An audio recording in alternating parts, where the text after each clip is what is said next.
Hello dear friends, welcome to the channel and thanks for watching my all videos and subscribe this channel. So friends, today हम लोग देखेंगे practice set है ना, जिसमें S soon S और no sooner then in दोनों का use कैसे करते हैं अंग्रेजी ग्रामर में, इसको देखेंगे, जो कि आपके कक्षा 12वीं के लिए, ग्रेजुएशन के लिए या फिर स्पोकन इंग्लिश के लिए बहुत ही आवश्यक है। ठीक है, तो चालू ही करते हैं प्रैक्टिस सेट हमारा।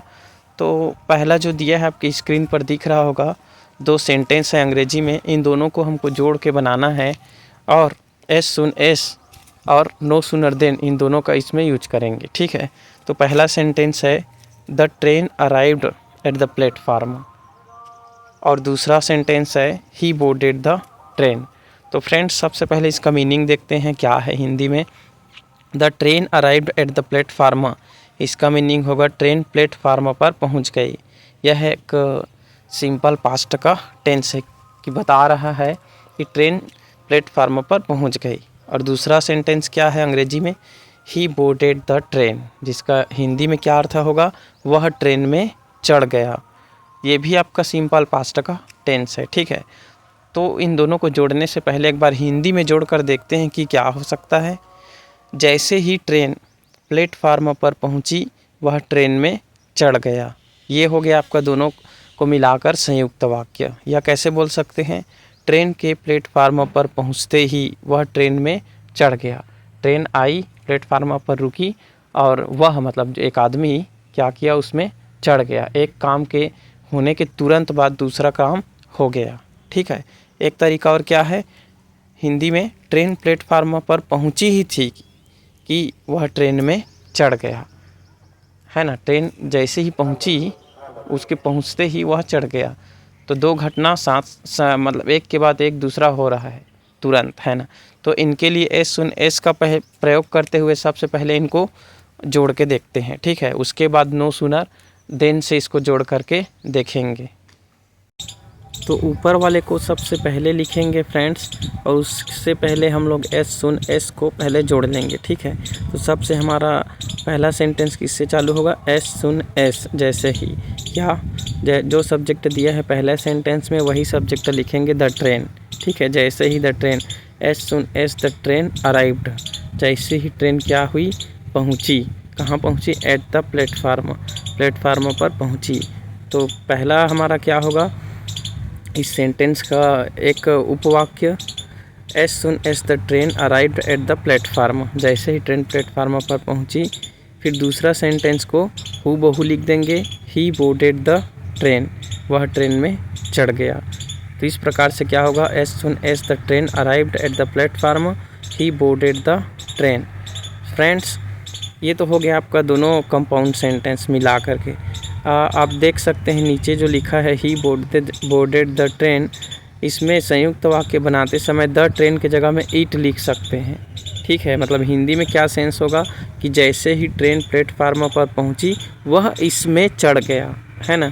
इसलिए ट्रेन लिखने का भी ज़रूरत नहीं है, एकदम शुद्ध ग्रामर देखा जाए, है ना, तो उसमें द ट्रेन के जगह में इट लिख सकते हैं। इट क्यों आया, क्योंकि ट्रेन एक है, एक वचन है और एक ट्रेन के लिए इट लिखे हैं। ठीक है, तो अगर आप इसको लिख सकते हैं तो और भी अच्छा है। ठीक है, अगर आपसे नहीं बनेगा तो फिर आप लिख सकते हैं ही बोर्डेड द ट्रेन। तो इस चीज़ को आप ध्यान रखिएगा। अब इसको नो सुनर से कैसे बना सकते हैं, सबसे पहले लिखेंगे नो सुनर। नो सुनर और एस सुन एस दोनों को ही सामने में ही शुरू में ही लिखा जाता है। ठीक है, और पहला सेंटेंस लिखने के लिए पहला सेंटेंस जो लिखते हैं उसी का सहायक क्रिया नो सुनर के बाद लगाएंगे। तो नो सुनर के बाद कौन सा सहायक क्रिया लगेगा, चूँकि ये टेंस कौन सा टेंस है, पहला हमारा सेंटेंस ये है पास्ट सिंपल टेंस, है ना। तो पास्ट सिंपल टेंस में हमेशा जो सहायक क्रिया रहता है वो डिड रहता है। ठीक है, तो नो सुनर के बाद डिड लगा देंगे, नो सुनर डिड। फिर सब्जेक्ट लिखेंगे the train, no sooner did the train, train क्या हुआ, पहुंचा या पहुंची, है ना। तो अराइव लिखेंगे, जो क्रिया है उसको लिख देंगे। लेकिन फ्रेंड्स ध्यान रखिएगा, ये जो अराइव है ये सेकेंड फॉर्म में नहीं रहेगा, क्योंकि इसके लिए हमने डिड ऑलरेडी लगा है ना, चुके हैं। तो डिड लगाने के कारण ये अराइव सेकेंड फॉर्म में अब नहीं रहेगा, डिड ही काम करेगा उसको सिंपल पास्ट के लिए बनाने के लिए, ठीक है। तो अराइव को हमेशा फर्स्ट फॉर्म में ही लिखना। और कहाँ पहुँची ट्रेन? एट द प्लेटफार्म पर। तो कुल मिला के क्या हुआ? No sooner did the train arrive at the platform. अब नीचे का जो सेंटेंस हम लोग लिखेंगे कंपाउंड बनाते समय, उसमें देन जोड़ेंगे। नो सूनर के साथ में क्या आता है? देन आता है ना।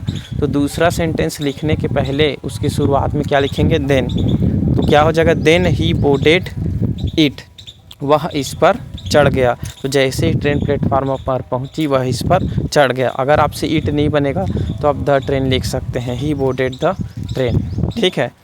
तो अगला हम लोग एग्जाम्पल देखते हैं इसका। तो जो दूसरा एग्जाम्पल है आप देख सकते हैं स्क्रीन पे लिखा है। पहला है, इसका पहला सेंटेंस है आई क्लोज्ड द डोर, और दूसरा सेंटेंस है somebody started knocking on the door. तो इन दोनों सेंटेंस को हमें जोड़ के बनाना है, ठीक है, एस और नो सूनर देन से। तो पहले इसका हिंदी देखते हैं। पहला sentence I close the door का हिंदी होगा मैंने दरवाज़ा बंद कर दिया।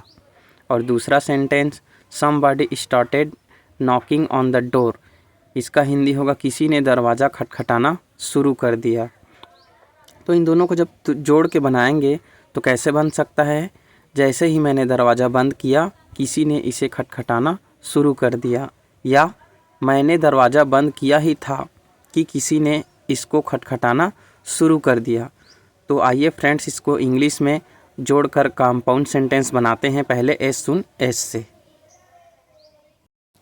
तो एस सुन एस में सबसे पहले बनाने के लिए पहले सेंटेंस को पहले लिखेंगे और दूसरे सेंटेंस को बाद में। तो पहले सेंटेंस को लिखने से पहले हम लोग क्या लिखेंगे? शुरुआत में एस सुन एस, उसके बाद क्या लिखेंगे?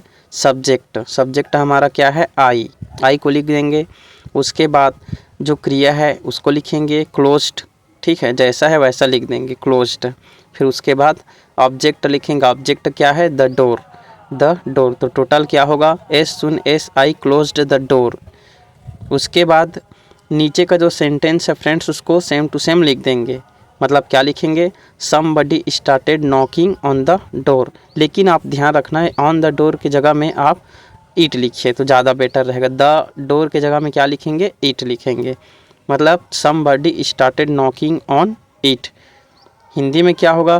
किसी ने दरवाज़ा खटखटाना चालू कर दिया। लेकिन जैसे ही मैंने दरवाज़ा बंद किया किसी ने इस पर खटखटाना चालू कर दिया, ठीक है। द डोर एक वचन है इसलिए इट लिखें। अगर आप लिख सकते हैं तो इट लिखना, नहीं बनेगा तो फिर द डोर लिखना, ठीक है। उसके बाद देखते हैं नो सूनर से बनाकर। तो नो सूनर से बनाने के लिए सबसे पहले लिखेंगे नो सूनर, और नो सूनर के बाद क्या आता है? एक सहायक क्रिया आता है हेल्पिंग वर्ब। तो हमारा जो पहला सेंटेंस क्या है? आई क्लोज्ड द डोर, ये क्या है?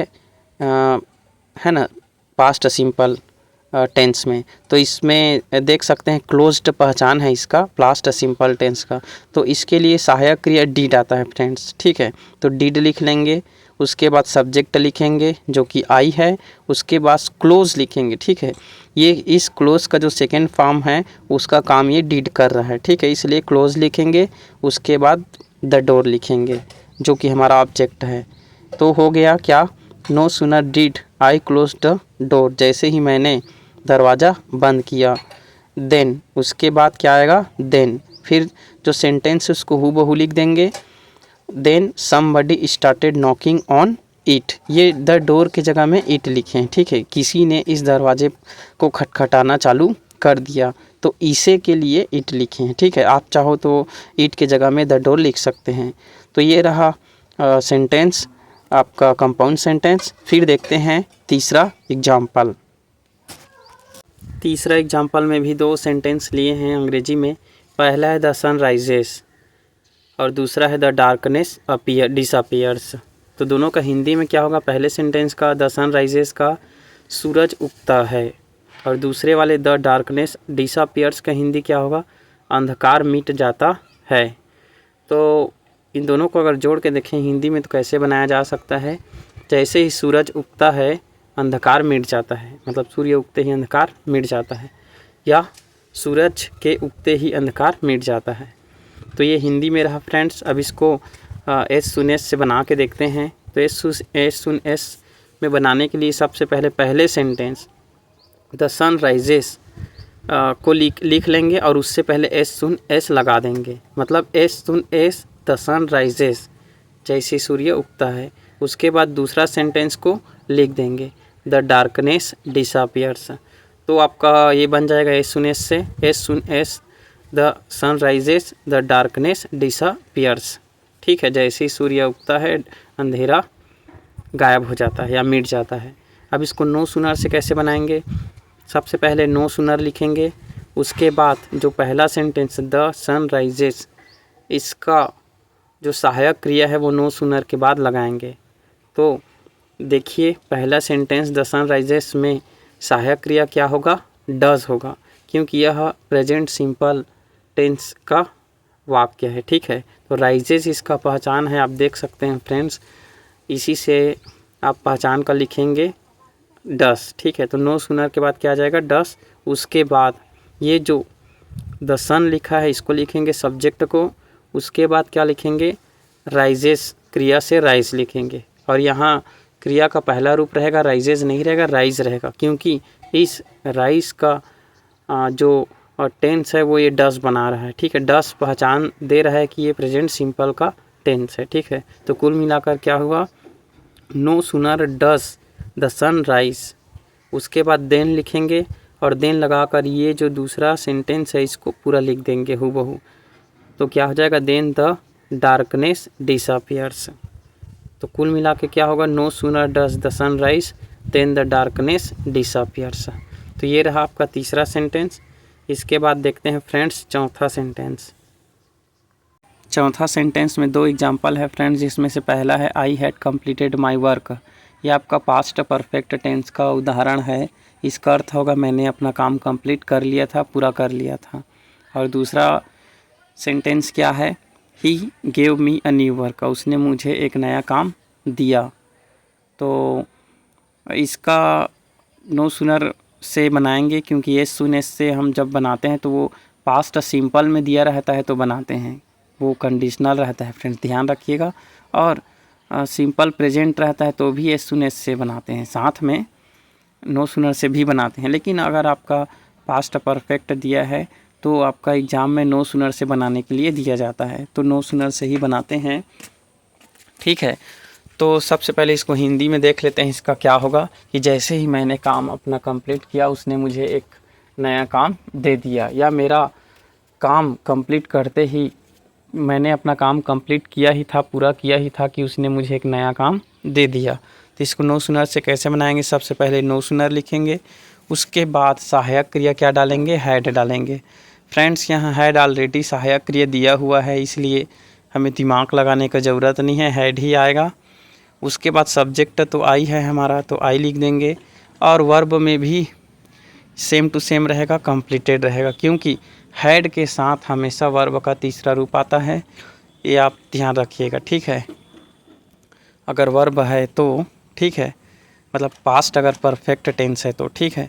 उसके बाद माई वर्क लिखेंगे, फिर देन लगा के जो दूसरा हमारा सेंटेंस है उसको हूबहू लिख देंगे, then he gave me a new work. तो टोटल हमारा क्या हो जाएगा? No sooner had I completed my work then he gave me a new work. ठीक है, तो फ्रेंड्स ये 4 एग्जाम्पल ही देखे हैं। इसके बाद हम नए टॉपिक पर और वीडियो बनाएंगे और चर्चा करेंगे। ठीक है, तो आप इस वीडियो को अगर नहीं समझे हैं अच्छी तरीक़ा से, तो आप इस वीडियो को एक बार और देखना फ्रेंड्स, और कमेंट करके बताना कि आपको वीडियो कैसा लगा। तो मिलते हैं एक नए टॉपिक में। Thank you friends.